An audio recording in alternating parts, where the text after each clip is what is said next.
여러분들 다 기억하시지만 과거에는 이맘때가 되면 거리마다 크리스마스 캐롤과 성탄 찬송들이 참 많이 울려 퍼졌습니다.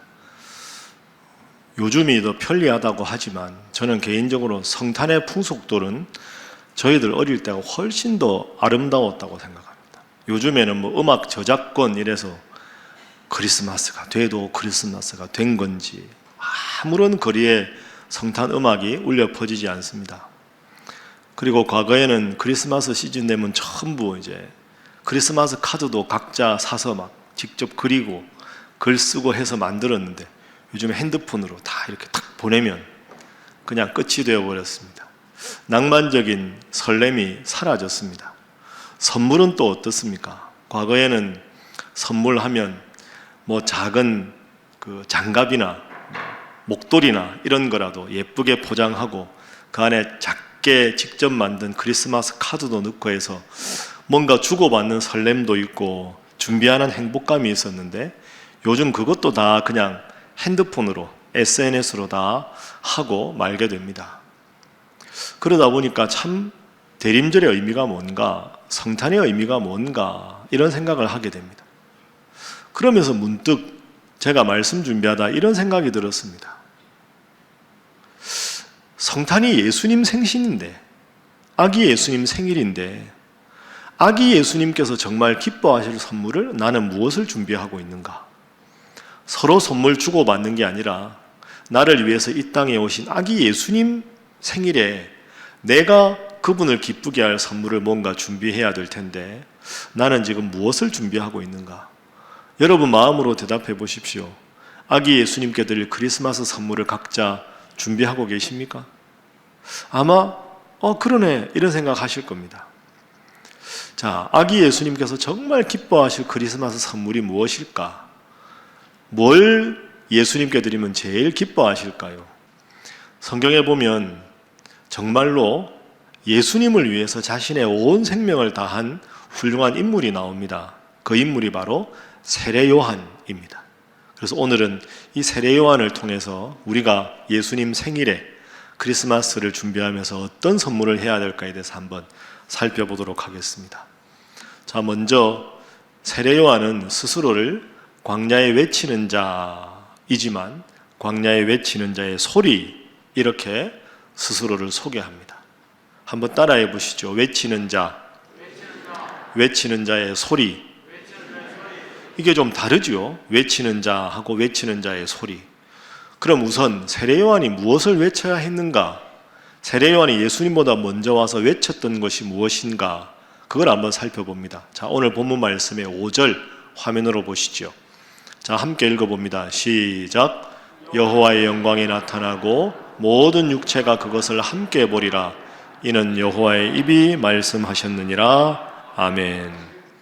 여호와의 영광이 나타난다 하는 것은 이 구약 이사야의 예언에 따르면 예수님께서 온 세상을 구원하러 오실 것을 말합니다. 그 구원자이신 예수님께서 이 세상에 오실 것이다 라는 것을 먼저 외치는 사람이 바로 세례 요한입니다. 우리가 잘 아는 대로 세례 요한은 예수님보다 6개월 먼저 태어나서 회개하라, 천국이 가까웠다, 내 뒤에 이 세상을 구원할 예수님께서 오실 것이다 그러면서 예수님을 온 백성들에게 소개한 일이 세례 요한의 일이었습니다. 그렇다면 광야에 외치는 자는 세례 요한입니다. 그런데 본문을 자세히 보면 외치는 자의 소리라고 되어 있습니다. 여러분 이 두 가지가 구분이 되십니까? 외치는 자는 세례 요한인데 외치는 자의 소리라는 말은 세례 요한이 하나님으로부터 받은 사명을 말합니다. 그럼 광야에 외치는 자의 소리가 어떤 뜻일까요? 당시의 배경에서 그건 이런 뜻입니다. 여러분 우리가 과거의 고대 그 전쟁을 보게 되면 이제 한 나라와 또 한 나라가 전쟁을 합니다. 그러면 본국에서 출정을 하게 되죠.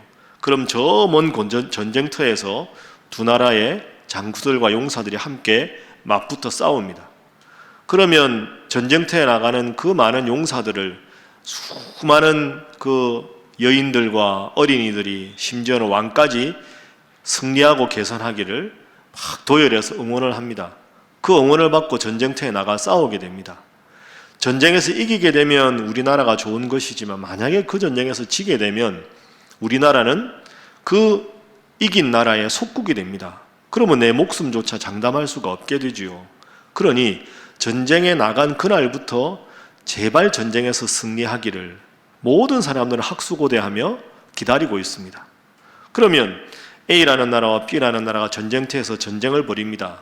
그랬을 때 그 전쟁에서 이겼을 때 그 본국에 기다리고 있는 노심초사하는 그 많은 백성들에게 제일 먼저 달려와서 전쟁에서 승리했습니다. 이 승리의 가장 중요한 개선장군은 누구입니다. 개선장군은 언제쯤 본국으로 돌아올 계획입니다. 이 세 가지를 가장 빨리 전하는 전령, 그 사람이 오늘 본문에 나오는 광야에 외치는 자의 소리입니다. 그러니까 이 전령은 자기가 누구라는 게 중요한 게 아닙니다. 자기는 승리했습니다. 개선장군이 누구입니다. 언제 돌아오실 것입니다를 말할 뿐이고 자기 입에서 나오는 소리만 중요하지 자기는 중요하지 않습니다. 중요한 사람은 누굽니까? 자기가 소개하는 개선장군입니다. 누가 전쟁에 가장 큰 공을 세웠습니다. 그분이 이번 전쟁의 영웅입니다. 그분을 소개하고 이 전령은 철저하게 무대 뒤로 사라지는 것이 자신의 역할입니다. 그래서 광야에 외치는 자인 전령은 나라는 존재가 중요한 게 아니라 내 입에서 나오는 개선장군과 승전의 소식이 중요하기 때문에 광야에 외치는 자의 소리라고 말을 한 것이지요. 쉽게 비유하면 세례 요한은 저는 광야에 외치는 자의 소리입니다. 이렇게 말을 하는 겁니다. 여러분, 세례 요한은 당시에 아주 인기가 많았습니다. 이 본문이 이루어진 요한복음 1장의 배경을 보면 세례 요한과 예수님은 경륜으로 보나 인지도로 보나 나이로 보나 명성으로 보나 제자의 수로 보나 세례 요한이 훨씬 앞섰습니다. 그래서 사람들이 모든 관심을 자기에게 집중하는 겁니다. 그런데 세례 요한은 아닙니다. 저는 개선장군이 아닙니다. 저는 광야에 외치는 자, 전령에 불과합니다. 제 뒤에 오실 예수님이라는 분이 있습니다. 그분이 온 세상을 구원할 구원주이십니다. 저는 그분의 신발끈을 들기도 매기도 감당치 못할 미천한 자임에 불과합니다. 이렇게 고백을 하고 있는 겁니다. 여러분, 이 고백이 쉬운 고백이 아닙니다. 모두가 자기를 환호하고 있는데 그냥 가만히 있어도 그 존경을 다 받을 텐데 모든 관심을 예수님께로 다 돌리고 있는 거죠. 자기를 향해서 오는 모든 사람들을 예수님께 다 관심을 돌리다 보니 이런 결과가 생깁니다. 요한복음 3장 26절 화면으로 보십시오. 세례 요한의 지인들이 세례 요한에게 와서 말합니다. 랍비여, 선생님과 함께 요단강 저편에 있더니 곧 선생님이 증언하시더니 누굴까요? 예수님이죠. 예수님이 세례를 베풀매 사람이 다 그에게로 갑니다. 이제는 세례 요한 당신에게 오던 모든 사람들이 다 예수님께로 갑니다. 섭섭할 법 하지 않습니까? 세례 요한이 뭐라고 대답할까요? 30절 한번 보십시오. 그는 흥하여야 하겠고 나는 쇠하여야 하리라. 멋진 고백입니다. 가만히 있어도 흥할 수 있는 사람인데 나는 낮아지고 오직 모든 관심은 예수님께서 받으셔야 한다 하고 예수님께 모든 관심을 돌리는 사람이 세례 요한입니다. 이 세례 요한의 모습은 오늘 우리의 모습을 돌아보게 합니다. 여러분은 어떤 자세로 요즘에 신앙생활을 하고 있습니까? 바쁘다는 핑계로, 할 일이 많다는 핑계로, 시간이 없다는 핑계로 그저 일주일에 한 번 예배드리는 것으로 내가 해야 될 하나님에 대한 도리를 다한 것으로 생각하고 있지는 않습니까? 하루에 여러분 얼마 동안이라도 하나님 생각하십니까? 하루에 얼마 동안이라도 내가 이 말씀대로 어떻게 하면 살 수 있을까를 고민하십니까? 세례 요한의 이 고백은 정말 귀한 고백입니다. 예수님이 흥하시고 나는 쇠하여야 하리라. 이 고백은 쉬운 고백이 아닙니다. 그러나 이 고백을 할 수 있다는 것이 세례 요한이 과연 훌륭한 인물이었다는 거죠. 하나님은 여러분을 구원하기 위해서 독생자 예수님을 이 땅에 보내주셨습니다. 예수님은 여러분을 구원하기 위해서 낮고 천한 구유에 오셔서 저 십자가에 달려 돌아가셨습니다. 그 사랑 많으신 하나님과 예수님께 여러분은 어떤 삶의 태도로 어떤 선물을 준비하고 있습니까? 세례 요한처럼 오늘 이 말씀을 듣고 다시 한번 주님께 여러분의 삶을 드리고자 다짐하는 우리 신일의 모든 성도들이 될 수 있기를 주님 이름으로 축복합니다. 자, 그럼 세례 요한이 외쳤던 것, 그 두 번째로 한번 살펴보겠습니다. 여러분 잘 아시는 대로 저는 세례 요한을 참 좋아합니다.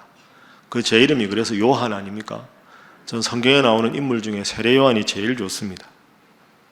아까 처음에 서두에 말씀드린 대로 요즘 너무 크리스마스 분위기가 길거리에도 잘 안 나니까 제가 요즘에 설교 준비할 때 크리스마스 캐롤을 음악을 틀어놓고 설교 준비를 합니다. 그래 말씀 준비를 한참 하다가 어느 순간 제가 그 캐롤을 그냥 껐습니다. 끌 수밖에 없었습니다. 왜냐하면 오늘 본문 말씀의 3절 때문입니다. 화면으로 3절 한번 보시죠. 외치는 자의 소리여 세례 요한이죠. 이르되 너희는 광야에서 여호와의 길을 예비하라. 사막에서 우리 하나님의 대로를 평탄하게 하라. 말씀 준비하다가 저 노란색으로 되어 있는 두 단어 광야, 사막, 저 두 단어를 깊이 묵상하다가 제가 캐롤을 끄고 말았습니다. 여러분 광야에서 말씀을 외치면 사람들이 들을까요? 광야는 사람들이 살 수 없는 곳 아닙니까? 사막은 짐승조차 제대로 살아갈 수 없는 삭막한 곳입니다. 왜 하나님은 세례 요한에게 광야에서 외치라, 사막에서 외치라고 하셨을까요? 상식적으로 생각해 보면 사람들이 많이 보이는 시장 어귀나 회당에서 말씀을 외쳐야 사람들이 들을 것 아닙니까? 그런데 하나님께서는 세례 요한에게 광야에서 외치라, 사막에서 외치라. 이게 무슨 뜻일까요? 그것은 이런 뜻이지요. 세상 사람들의 반응, 상식적인 것, 그게 중요한 게 아니다. 하나님의 말씀이 올바로 펼쳐지면, 올바로 선포되면 그곳이 사람의 저절로 모이게 된다. 세상의 기준에서 너의 모든 일을 하려고 하지 말고 오직 하나님의 기준에서 하면 하나님께서 때가 되면 사람을 모아주실 것이고 때가 되면 하나님께서 모든 일을 움직여 주실 것이다. 아무도 없는 적막한 광야라 할지라도 사막이라 할지라도 그곳 하나님의 말씀이 울려 퍼지면 하나님께서 사람들을 친히 모아주실 것이다. 이게 하나님께서 세례 요한에게 광야에서 사막에서 말씀을 전하라는 표징이 아니겠습니까? 저는 담임 목사로서 여러분께 참 감사하지만 또 한편으로는 오늘 본문 말씀을 준비하면서 이런 생각이 들었습니다. 아, 감사만 할 게 아니다. 이 정도로 만족해서 될 것이 아니다. 여전히 우리 신일교회 예배당에 참석하셨던 분 중에서 지금 이제 신앙생활이 점점 하나님으로부터 멀어져서 나오지 않는 분들이 여전히 많이 계신데 이 정도로 만족하는 건 하나님 뜻이 아니지. 지금도 하나님을 믿는 믿음이 식어져서 이제는 하나님으로부터 등을 돌린 성도들이 있는데 지금 나오는 성도들의 퍼센트가 많다고 해서 그분들을 향한 마음이 간절하지 않다면 그것이 바로 잘못이겠구나. 그런 회개의 마음을 하나님이 주셨습니다. 여러분, 광야에서라도 사막에서라도 하나님의 말씀이 올바로 전파되면 하나님께서 수많은 회중들로 모아주시는 줄로 믿습니다. 그것이 우리 인생 아니겠습니까? 세상적인 것에 휩쓸릴 것이 아니라 하나님이 나에게 주신 마음이 있다면, 하나님이 나에게 주신 기도 제목이 있다면 그 제목 붙잡고 기도하면 내 상식과는 전혀 별개의 사건이라 할지라도 하나님께서 상식을 초월해서 역사하시고 우리의 생각의 능력을 초월해서 역사하셔서 여러분에게 위대한 부흥과 복으로 함께 하실 줄로 믿습니다. 세례 요한은 광야에서 외쳤습니다. 사막에서 외쳤습니다. 단 한 사람도 없는 곳에서 오직 하나님의 명령이라 간절하게 회개하라. 천국이 가까웠다. 내 뒤에 예수님께서 오실 것이다 외쳤습니다. 결과가 어떻게 되었을까요? 요한복음 1장 말씀 우리 한번 보겠습니다. 1장 19절 말씀 화면으로 보시죠. 유대인들이 예루살렘에서 제사장들과 레위인들을 요한에게 보내요. 내가 누구냐 묻습니다. 어디서요? 예루살렘에서. 예루살렘은 당시에 제일 큰 도시입니다. 세례 요한이 예루살렘에 간 게 아니라 광야에서 사막에서 말씀을 외치는데 그 말씀이 워낙 강력하니까 제일 큰 도시에서 제일 압도적인 종교 지도자들이 사람들을 보내서 세례 요한이 누군지를 알아보게 합니다. 여러분, 하나님께서 주신 마음이면, 하나님께서 주신 생각이면, 하나님께서 주신 기도면 양보하지 말고 열심히 기도하십시오. 내 세상적인 생각, 내 짧은 속은 다 내려놓고 하나님 원하시는 것이라는 분명한 확신이 있으면 그 길 걸어가면 하나님께서 예루살렘으로부터 수많은 사람들을 보내주신 것처럼 여러분의 삶에도 함께 하실 줄로 믿습니다. 세상과의 타협이 아니라 오직 말씀으로, 오직 하나님 편에 서서 하나님 주시는 승리를 경험하는 우리 신일의 모든 성도들이 되시기를 주님 이름으로 축복합니다. 그렇습니다. 그러면서 세례 요한은 외쳤습니다. 예수님은 흥하여야 하겠고 나는 쇠하여야 하리라. 그런데 그렇게 세례 요한이 외치면서 오늘 우리에게 해야 할 일 한 가지를 일러줍니다. 그게 바로 오늘 본문의 4절 말씀입니다. 자, 우리 4절 말씀 함께 읽어봅니다. 시작. 골짜기마다 도두어지며 산마다 언덕마다 낮아지며 고르지 아니한 곳이 평탄하게 되며 험한 곳이 평지가 될 것이요. 아멘. 여러분, 4절 화면 보시면 골짜기가 나옵니다. 골짜기는 움푹 꺼진 곳이지요. 그것이 도두어진다, 위로 이제 올라간다 하는 뜻 아닙니까? 저거는 우리 마음속에 열등감, 자존감이 낮은 걸 말합니다. 여러분, 열등감 갖지 마십시오. 여러분 다 훌륭한 분들입니다. 예수님 여러분의 생명을 바꿀 정도로 훌륭한 분들입니다. 열등감은 불신앙입니다. 그러니까 그런 열등감을 다 내려놓고 자존감을 회복하시라는 말씀이죠.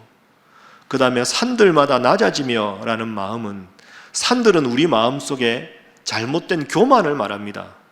겸손해야 되는데 우리가 하나님 앞에 한껏 높아진 교만이 있으면 산들을 낮추라, 그 교만을 깎아내리라 하는 거죠.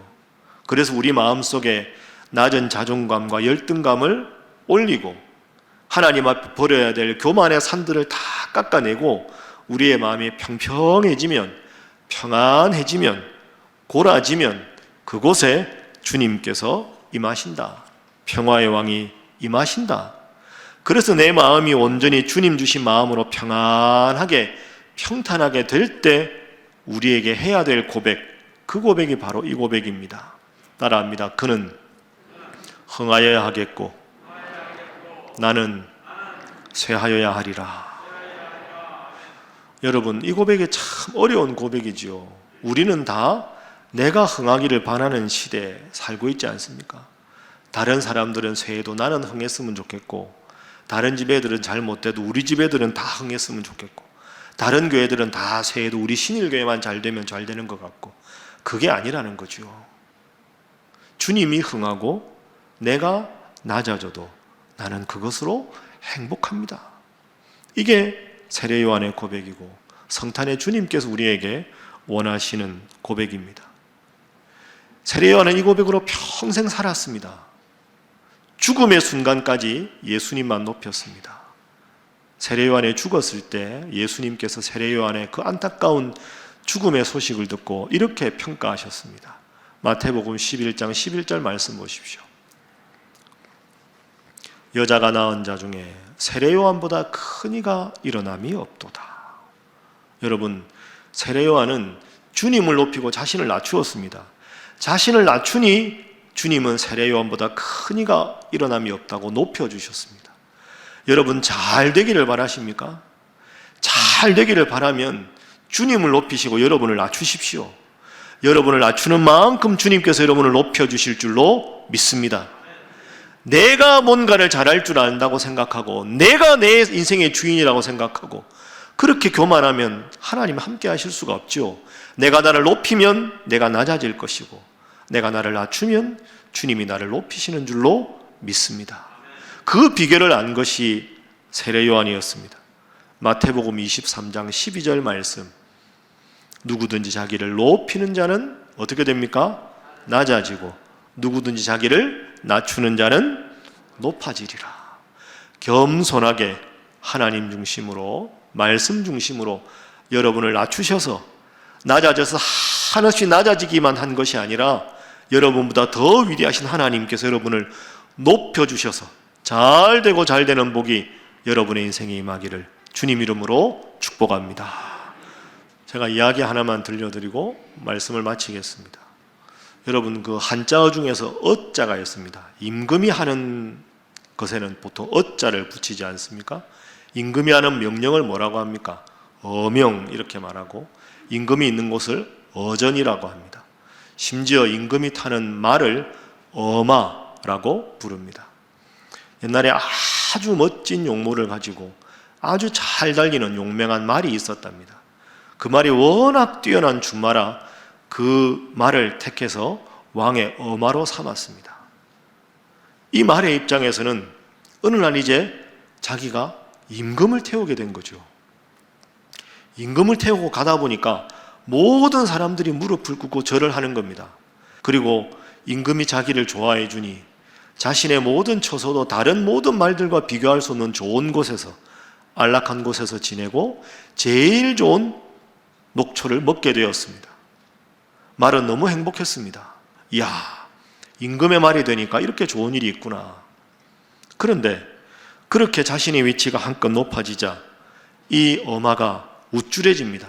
그러다 보니 이 말이 생각하지 않아야 할 생각까지 하게 됩니다. 내가 지금 이렇게 좋은 대우를 받고 이렇게 편안한데 딱 한 가지 아쉬운 게 있다. 저 무거운 임금을 내가 꼭 태워야 될까? 이 생각을 하게 되었습니다. 저 임금만 없다면 내가 편할 텐데. 어리석은 어마지요. 다음 날 여느 때처럼 마른 임금을 태우고 길을 나섭니다. 사람들은 길바닥에 바짝 엎드려서 임금이 지나가기를 기다렸습니다. 말은 그들 앞에 그날따라 일부러 말발굽 소리를 크게 내며 따그닥 따그닥 걸어갔습니다. 날은 더웠고 등에 태운 임금님은 점점 더 무거워옵니다. 그때 갑자기 말이 갑자기 달리기 시작합니다. 껑충껑충 날뛰었습니다. 결국 안타깝게도 임금님이 말에서 떨어져서 큰 부상을 입게 되었습니다. 예, 그렇습니다. 말이 임금님을 일부러 떨어뜨린 것입니다. 여러분에게 묻습니다. 그 말이 어떻게 되었을까요? 당연히 그 말은 그 시간부로 참수되었습니다. 그게 그 말의 비참한 마지막이었습니다. 여러분, 어쩌면 우리는 이 어리석은 어마와 같은 존재가 아닌가, 이런 생각을 해봅니다. 내가 지금까지 살아온 것도, 하나님의 자녀가 된 것도, 이만큼 누리게 된 것도 다 하나님 은혜인데, 그저 입으로는 하나님 은혜라고 말하면서 오직 나만을 위해서 살아가고 나만 잘 되기를 바라고, 하나님이 원하시는 내 모습이 되는 것은 자꾸 뒷전으로 물리쳐버리는 내 모습은 아닌가. 하나님의 자녀가 된 것은 내가 잘 된 것이 아니라 오직 하나님의 은혜인데, 나에게 이 모든 은혜를 주신 하나님의 은혜를 망각하고, 나를 위해 십자가 달려 돌아가신 예수님의 그 깊은 사랑을 망각하고, 어느덧 내가 내 주인이 되고 조금만 하나님께서 섭섭하게 해주신 것 있으면 그것 가지고 하나님 앞에 작은 것으로 불평하는 어마와 같은 존재가 아닌가.